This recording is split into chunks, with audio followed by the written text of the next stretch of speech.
Good morning, teachers and students. Before we start our teaching learning process this morning, let's come to God and listen His message. Mari kita mengambil saat teduh sejenak. Amen. Today we have reading based on Proverbs chapter 1 verse 7.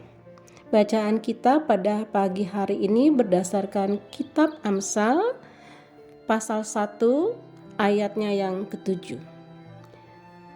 The fear of the Lord is the beginning of knowledge, but fools despise wisdom and discipline.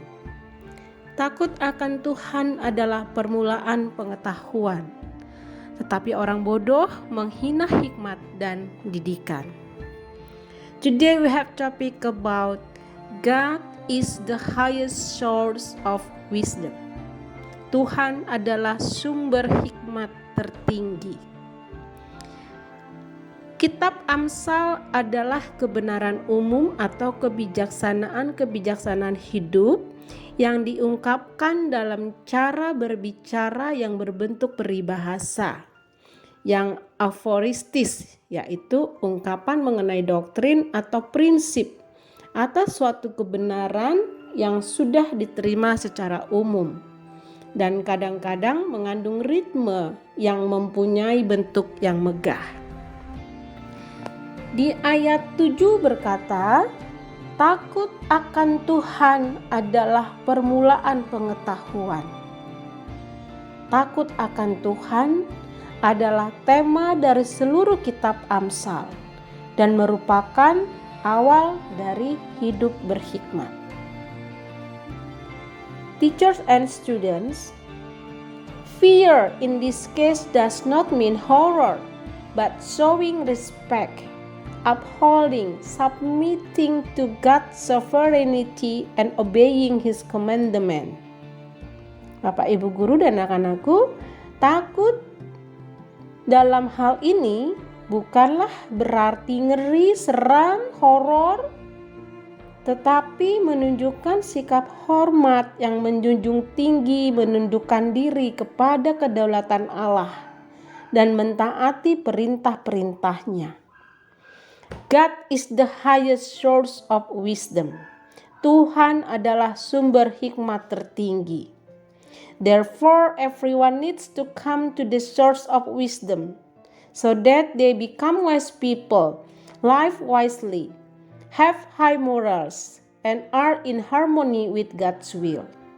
Karena itu setiap orang perlu datang kepada sumber hikmat supaya menjadi orang yang berhikmat, hidup bijaksana, bermoral tinggi, dan selaras dengan kehendak Tuhan.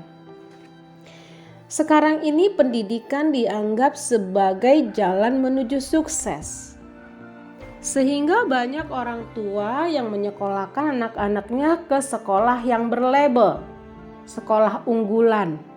Bahkan mungkin yang punya uang lebih memasukkan anak-anaknya ke sekolah internasional untuk mempersiapkan anak-anaknya supaya mempunyai masa depan yang lebih baik. Tentu hal ini tidaklah salah, tapi perlu kita sadari bahwa kesuksesan bukan semata-mata berbicara tentang materi. Raja Salomo sadar apa yang diperlukan generasi muda, yang sering disebut belum banyak makan asam garam kehidupan. Sering bertindak tanpa pikir panjang, hanya mengikuti egonya atau hawa nafsunya. Akibatnya orang muda sering jatuh ke dalam lubang yang sama atau kesalahan yang sama, meski sudah dinasehati berulang kali.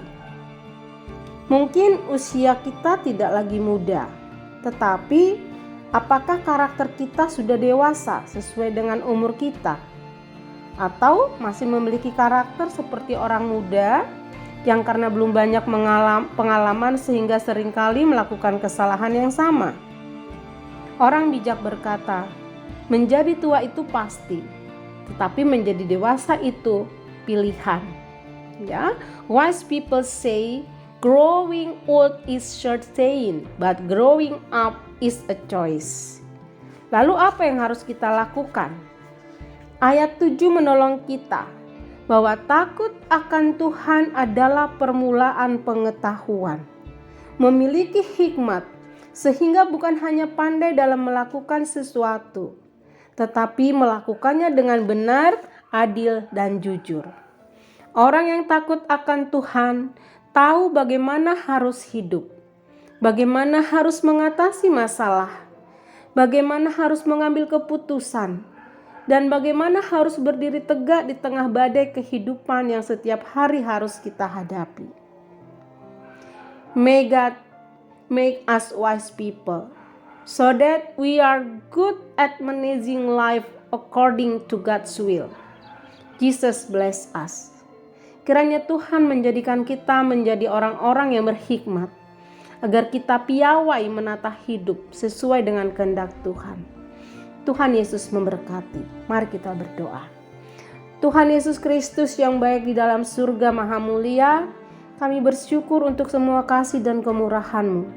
Ajarlah kami takut akan Engkau Tuhan, agar kami menjadi orang yang berhikmat, beroleh pengetahuan yang baik dan benar, dan bahkan bisa menata kehidupan kami dengan baik dan benar di hadapan Tuhan. Bahkan di masa sulit ini Tuhan, sepenuhnya kami berserah pada kasih dan kuasa Tuhan. Tutup bungkus kami dengan darah kuasa Tuhan, sehingga kami tetap sehat dan kuat menjalani kehidupan dan beraktivitas sehari-hari kami. Terima kasih Tuhan Yesus. Inilah doa dan permohonan kami yang kami mohonkan di dalam dan demi nama Tuhan Yesus Kristus, Juru Selamat kami yang hidup. Amin. Selamat pagi, selamat belajar. Tuhan Yesus memberkati.